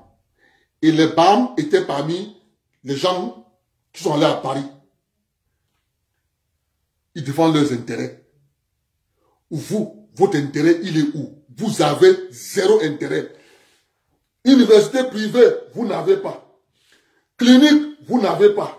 École privée, vous n'avez pas. Centre de santé, vous n'avez pas. En réalité, les gens de la zone forestière, centre, sud, de l'est, ils ont 0 intérêt au Cameroun. Comble de malheur. On fait croire à leur élite que si vous déstabilisez Biya, on sera ensemble. Dès que cette élite de la zone forestière va déstabiliser leur frère Paul Biya, on va leur appliquer la même chose qu'on est en train d'appliquer aux gens du Tigré en Éthiopie. Les gens du Tigré sont tombés dans le piège. On est en train de les écarter du système. On est en train de les faire une purge dans le système. Quand vous montrez que vous êtes rebelle, vous représentez 5% de la population éthiopienne. Quand vous montrez que vous êtes trop rebelle, on va vous montrer que nous là, nous sommes majoritaires et on va vous imposer notre point de vue. Eh oui, c'est ça. Donc, mes chers compatriotes, avant de sortir au Cameroun, Il faut toujours prendre le temps d'identifier les leaders d'un mouvement que tu suis. Tu ne les identifies pas, tu es perdu. Ils vont t'abandonner en cours de route. Allez demander à Mbouamassok. Il pleure tous les jours. Lorsque les villes mortes se sont arrêtées, la réunion s'est passée sur le père Kaji à Bonanjo.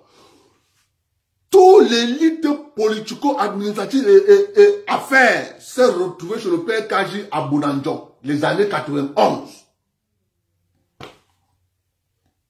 Réunion convoquée par Kaji. Tous les tenants des villes mortes des années 90, les gars de l'Ouest, sur le père Kaji. Exclu tous les Nkwa, les Mbouamassok. Tous! Mes beaux-frères ont écrit une liste comme ça, adressée à M. Biya. On veut ça, on veut ça, on veut ça, on veut ça, on veut ça, on veut ça, on veut ça. Kaji, père à son âme, est monté à Yaoundé voir le président Biya. Avec ça en main.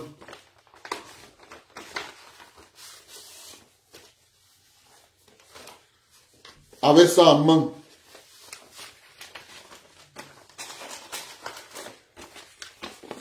Il a attendu le président Biya. Voilà ce qu'on m'a demandé. Il m'a dit qu'il vient te donner pour que les villes mortes finissent. Biya prend la lettre, il l'ouvre. Nous voulons que tu libéralises les ondes audiovisuelles. Nous voulons que tu nous aides à ouvrir les radios et télévisions privées. Nous voulons ceci. Nous voulons que tu nous baisses, tu libéralises le secteur économique. Nous ne voulons plus les contrôles de prix. Nous ne voulons plus ceci. Une longue liste de doléances. Le président Biya a posé la question au PKJ. Si je donne ça, ils vont m'arrêter avec les villes mortes. Le PKJ a dit, ils m'ont donné leur parole. Le président Biya a dit au PKJ, je ne peux pas donner ça tout une fois. Mais je veux donner ça étape par étape. C'est la dernière étape qui était en 2018. Parce que depuis là, il n'a plus rien donné. Ils ont dit que non, de liste là. Comment il n'a pas fini de donner? C'est ça qui fait donc la pression pour qu'il donne. Et pour donner, il fallait qu'on manipule les gens du centre, du sud, de l'est et du littoral. Les moutons de Pani, comme d'habitude.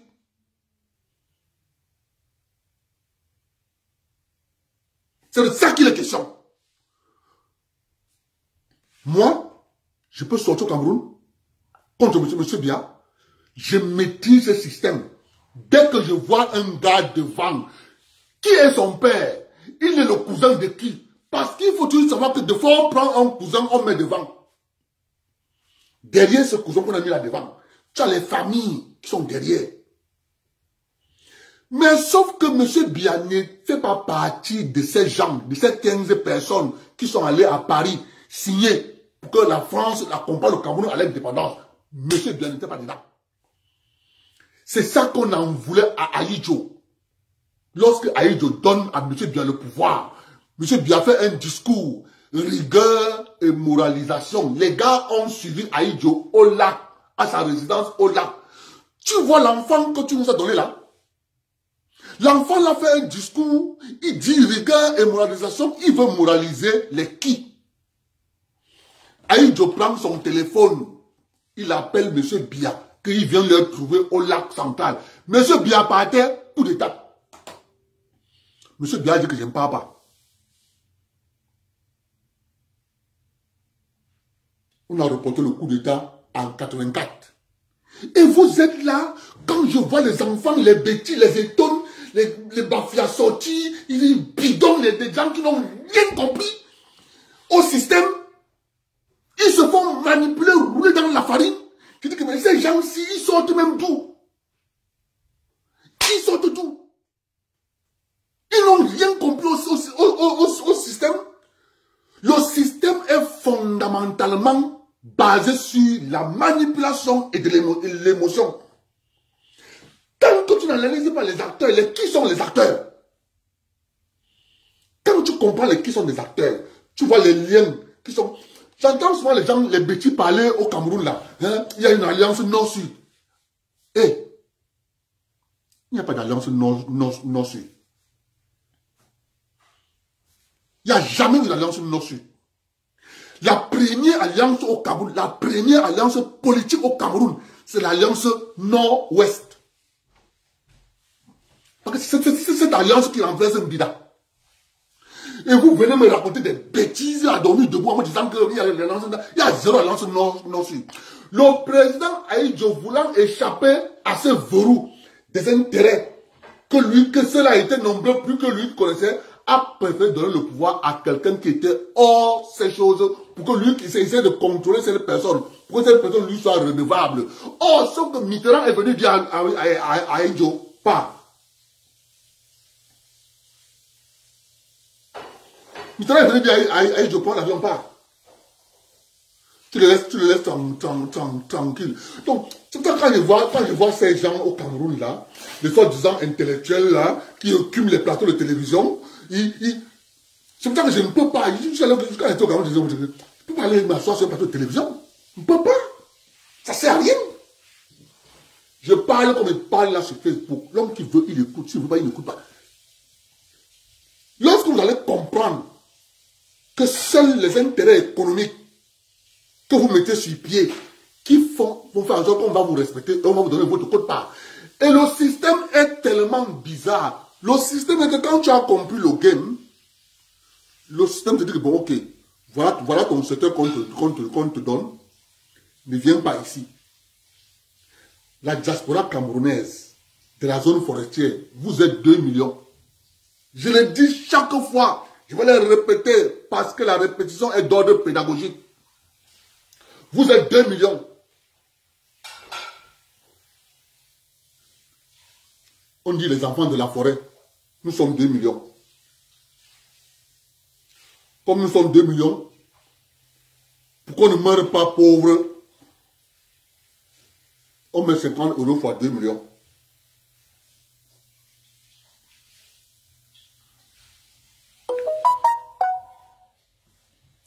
On donne 100 millions d'euros.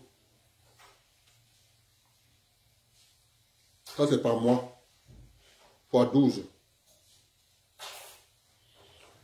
Ça donne 1 milliard 200 millions par an. Donc, vous voulez me dire que nous sommes dans... Les chiffres que je vous donne là, c'est l'Institut national de la statistique. Parce que quand tu prends l'avion, tu sors là. On enregistre. On envoie ces données à l'Institut national de la statistique. Ça classe les gens qui sont sortis hors du Cameroun. Celui-ci est de telle région, celui-ci est de telle région. C'est pour ça que je vous dis que dans la diaspora camerounaise, les enfants de la forêt, ça veut dire centre, sud, l'est et littoral, ils sont 2 millions. Ils ne comprennent pas qu'ils ont une arme en main, qu'ils doivent la dérouler et renverser la vapeur au Cameroun. La République va dire, bon, ok, voilà votre part. On les manipule comme les enfants de 10 ans. On les manipule, on les manipule. La manipulation que je vous dis tous les jours, c'est cette manipulation qui empêche qu'aucune association des Camerounais de l'étranger n'émerge. C'est à cause de cette manipulation.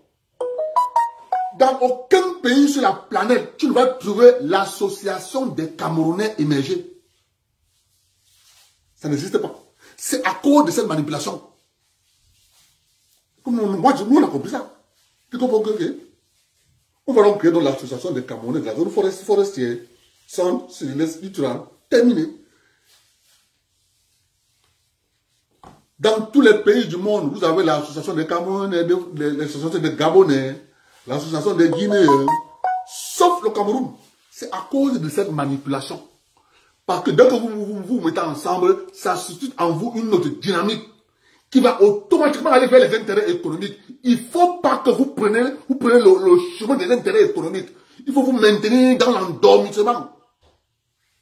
C'est pour ça qu'on préfère tuer toutes les associations des Camerounais de l'étranger, que ça ne marche pas. C'est pour ça que moi j'ai dit, je m'en fous de ça. Je m'intéresse aux enfants de la forêt qui doivent comprendre. C'est un système. Parce qu'une bonne nuit, on se prend mardi. Moi, je ne veux pas faire des directs, sauf événement.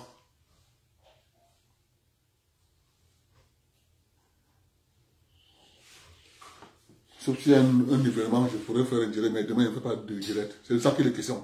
Donc, tout ce qu'on vous raconte là, des gens ont mis sur pied une stratégie de manipulation de masse. Regardez, vous avez une série de presse écrite au Cameroun. Il sort le journal, mais il ne vend pas. Mais il sort le journal. Tous les mardis, tous les lundis, il sort. Tous les mercredis, il sort. Tous les jeudis, il sort. Mais parce qu'ils sont financés par les organismes européens qui les financent. Equinox a une tour. Equinox Télévision a un camion de reportage via une association allemande qui a envoyé le camion là à Equinox.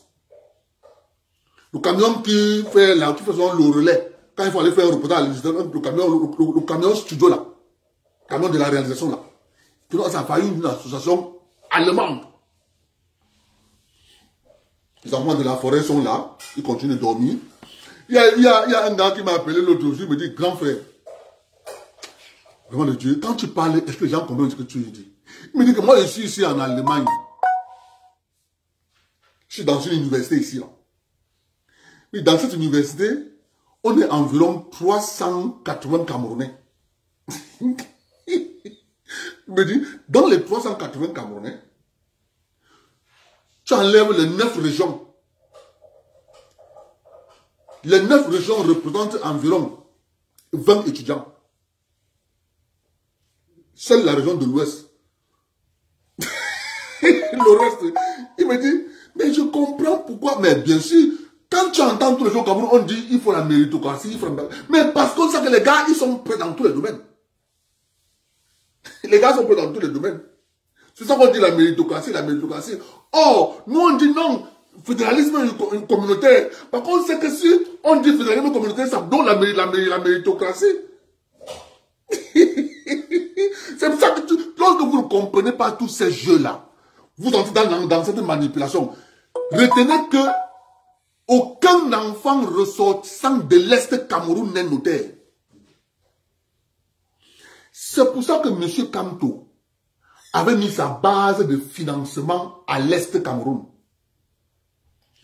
Toutes les transactions financières que le MSC a eu à faire, ça se faisait sur le territoire de l'Est. Parce que là-bas, il contrôle tout. Vous êtes naïfs, hein? Lorsque les enfants d'une région, aucun parmi eux n'est notaire. Donc vous croyez que c'est fait gratuit? C'est fait gratuit? C'est pas gratuit. C'est parce qu'il y a une organisation derrière. Je vous ai lu ici les statuts. Pour être comment faire pour être notaire. Même le président de la République est neutralisé dans les statuts. C'est pour ça que nous militons pour éclater le barreau camerounais. On éclate le barreau camerounais. Le barreau national de la région de l'Est. Le barreau national de la région du Sud, avec son président. Le barreau national de la région du Centre, avec son président. Le barreau national de la région de l'Adamawa. Parce qu'on se rend compte que dans le barreau national, le représentant du Centre, de l'Est et du Sud, ils sont deux. Un gars de l'Ouest et une dame du Centre. Le représentant du barreau du bureau national des avocats de l'Adamawa, c'est un gars de l'Ouest. Non, attendez, vous pensez que c'est pour rien? C'est pour protéger les intérêts économiques. Rien d'autre. Rien d'autre. Donc, c'est pour ça que nous, quand on vous dit que les seules personnes qui connaissent protéger leurs intérêts au Cameroun, c'est mes beaux-frères. Ils n'ont pas d'égal. Parce que les gars, ils ont l'avance 10, 15, 20 ans. Ils connaissent bien défendre leurs intérêts. Et le président Biya est obligé de les céder. Parce que vous dormez. Vous commencez à défendre vos intérêts. Vous voulez que le président Biya fasse quoi? Un exemple. Le président Biya a donné l'île de Tchindé. L'île de Tchindé. C'est Djindé. Ici à Douala. Aux populations, au canton Bélé. Le président Biya a envoyé on a rasé l'île. On a octroyé l'île là. 1000 et poussières d'hectares. Vous savez ce que le chef Bélé a fait? Il a pris l'île là. Commencé à dire qu'il va vendre ça aux gars de l'Ouest. Le président Biya dit qu'on a pris tout vos terres dans Douala. Bon, je vous donne au moins l'île là. Pour que vos descendants de derrière trouvent au moins quelque chose. Papa, on prend l'île, on donne encore au gars de le chef. Vous voulez quoi? Si vous commencez à défendre vos intérêts, tant pis pour vous. Tant pis. La République doit avancer. Et elle va avancer. Ceux qui refusent de défendre leurs intérêts parce qu'ils parlent le bon français, ils vont venir parler sur le plateau de télévision, ils ont zéro intérêt. Voilà. Vous avez remarqué une chose, à Obala. Il ne se passe pas une semaine à Obala qu'on n'a pas tué une jeune fille. Mes frères et Tone sont là tranquilles. Ils ne savent pas qu'on est en train de leur préparer un coup. Disparition à Obala. Une jeune fille a disparu à Obala. Oh, assassinat à Obala. Remarquez, quand vous prenez du mois d'octobre à janvier, si nous sommes là aujourd'hui là, il y a au moins 15 disparitions de jeunes filles, jeunes garçons à Obala. Ça ne leur dit rien. Non, c'est normal. Elle a disparu, c'est normal. Mon ami, vous allez vous réveiller, ce sera trop tard. Bon entendeur, salut. Passez une bonne nuit. Continuez à aller suivre les gens sans intérêt. Papa, je suis quelqu'un quand j'ai mon intérêt derrière. Clair et net. Moi, tous mes amis, c'est les gars de l'Ouest. Tous mes amis, c'est les gars de l'Ouest. Tu marches avec lui. Non. On me connaît comme ça. J'ai vu ça là-bas. Toi, tu n'as pas d'intérêt. Tu n'as pas d'intérêt.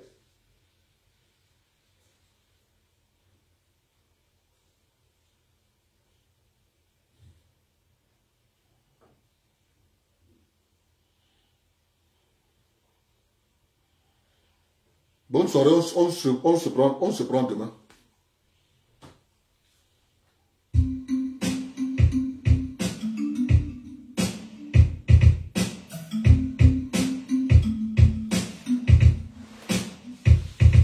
Je vais annoncer ton cas sur Africa numéro 1 et Delhi. Tu es malade depuis le